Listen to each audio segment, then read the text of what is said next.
Okay, so for this video, we're going to be going over the open range colt, and we're just going to go over the functionalities of the inside. If you're getting delivered and set up, this will cover everything inside. And if you are picking up the trailer yourself, you should have already received another video explaining the outside features of the trailer. So starting right here, the keys will be inside of the lockbox. I have them with me right now. I got to make some copies, but the code will be sent over to you and the keys for the trailer will be inside. First things first is the panel right here, probably the most important aspect. So at the top here we have your gray water button, and this will let you know the level for your gray water, which is your sink and shower levels.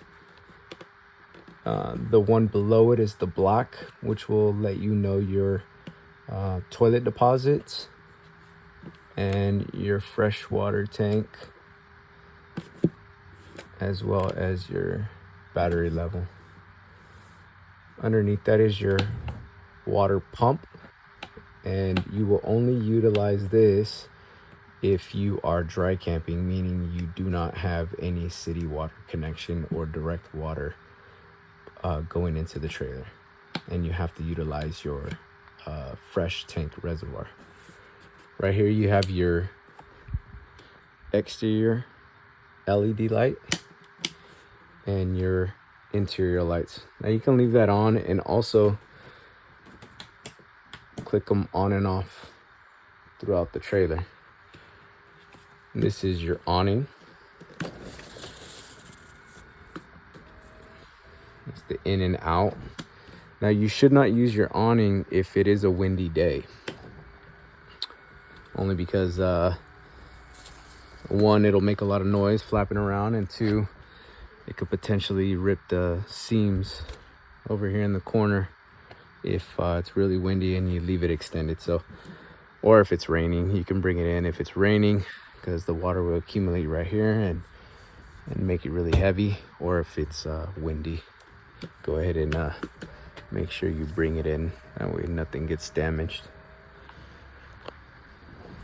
So right here we have our pull-out sofa, as well as just regular sofa. So if you grab it from the bottom, lift it up, pull it out, that converts into a little bed right here. Same thing, up and in to put it back to regular couch mode. Here's a light switch for the main bed, and this one's the same. You can just leave the switch on and click them on and off throughout the trailer. Now most of the window blinds are handheld blinds, meaning they go up and down and have resistance connectors right here for your desired setting. So please do not remove these or untangle them, because it's kind of a hassle to get them back in there. Extra storage on both sides. We have our smart TV right here. No solar yet, but I am going to be hooking that up soon when it comes back from this rental that I have coming up tomorrow. Hangers, extra storage up there, as well as underneath.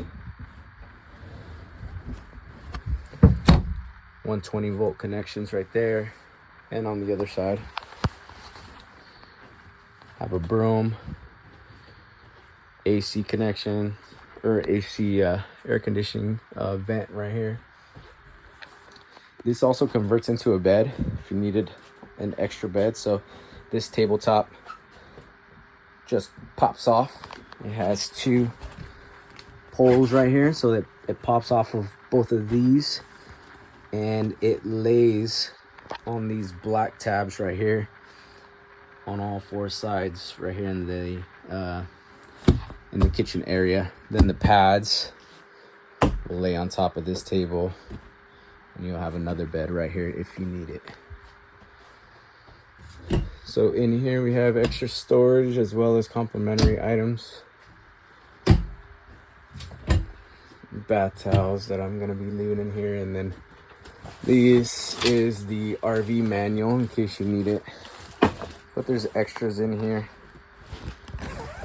extra little manuals. I have some fuses that I'm gonna be putting in here just in case you have any fuses pop, and you'll be able to replace those. Rarely happens unless you're connected to a house or have a heavy surge at a campsite.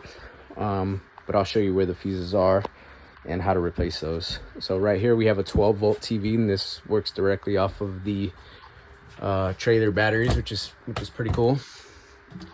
Right here you have your stereo, Bluetooth connection, as well as different zones for inside and outside. And your fan is right here.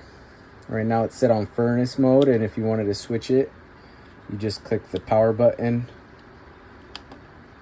and set your desired temperature.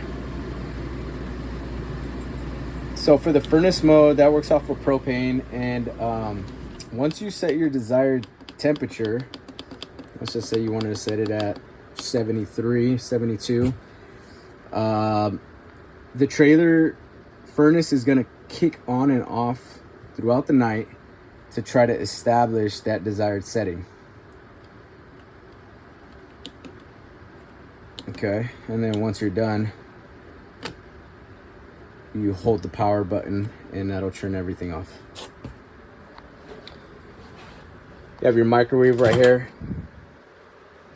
Pretty standard. Little light and fan for the stovetop.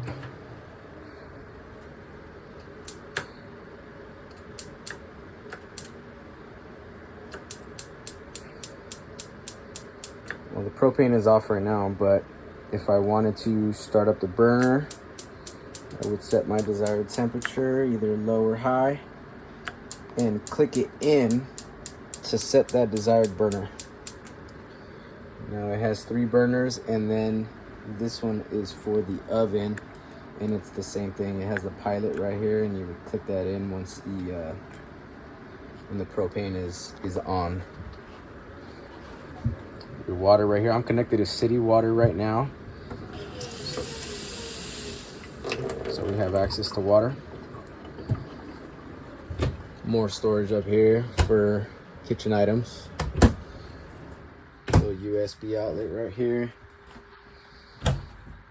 Little trash can, and all these have just extras in here for you guys to use. We have our fridge right here. Pretty spacious. This runs off of 12 volt as well, which is right off of the batteries if you are dry camping. And your desired temperature setting would be right here. I like to leave it at like 5, 5.5. 7 gets really cold and it ices up some stuff. I've had that issue with previous 12 volt, and it pulls a lot of energy as well if you're running just off of the batteries. So if you're dry camping, you know, I recommend to leave it at a lower setting compared to super high setting. When you close the fridge, make sure it locks into place right here if you are driving the trailer, to prevent it from swinging open. Let's see here. Some more storage down here. Down here is your fuse box. If you click that open, you'll see all your fuses right here, mainly 15. If anything is tripped right here, you'll see your breakers tripped, and these will be lit up red. We'll have a bright red light, and it'll let you know if one of these fuses has popped. And like I said, I'll be leaving extra fuses over here in case you need it. You have your top bunk and bottom bunk. The handle right here, I'll probably leave a ladder in here just in case you need a little extra help getting up to the top bunk, because it is a little tight up here, especially for adults. Kids should probably have no problem. Extra storage down here. That's probably where I'll be putting the extra ladder as well as some other accessories that might come in handy. Maybe like a battery jump box, or you know, I'll think of something, some extra blankets or something. Right here you have your little bathroom, extra toilet paper, bathroom sink, extra storage back here, your bath towel, and this has a light right above it, and then your bathroom shower right here, sky mat, and your water heater, which is not on because I turned it off. It's been sitting for a while, so I'll turn that back on right now and show you how the water heater works in this one. This one has an instantaneous water heater, which means that you don't have to wait 10 to 15 minutes for the water to heat up the tank. That's the little button right here to reset it and turn it off. So I had it sitting, so I had it in the off position. So this one is pretty cool because the water comes out hot and it's tankless, which means that you can take a very long shower if you wanted to, and not have to worry about the hot water running out. Go ahead and turn that off, and as you can see, it's starting to kick on, and I'm gonna adjust my temperature right here, and the propane is off, so it's not gonna light, but it would have a little fire sign right here when the heater does ignite, and then you would have access to hot water after about a gallon and a half of water comes out. And you can adjust your temperature setting up and down right there, and then once you're done, just turn it off right there. Well, that's a cool feature that this one has compared to some of my other trailers that have tank water heaters. This one's tankless, and it's a nice feature. So we have complimentary toilet paper. We do ask that you only use the toilet paper, or if you have RV grade toilet paper, to only flush that down the toilet. If you bring your own and it's not RV grade, please throw it in a trash bag or a trash can, just because they clog up pretty easily. And it's not fun to unclog a clogged toilet. So that's pretty much it for the open range Colt. Like I said, if you are picking up the trailer, I will also send you a video on how to hook up the exterior of it, as well as this video that shows the interior. If you have any questions, feel free to text me as well. Thank you.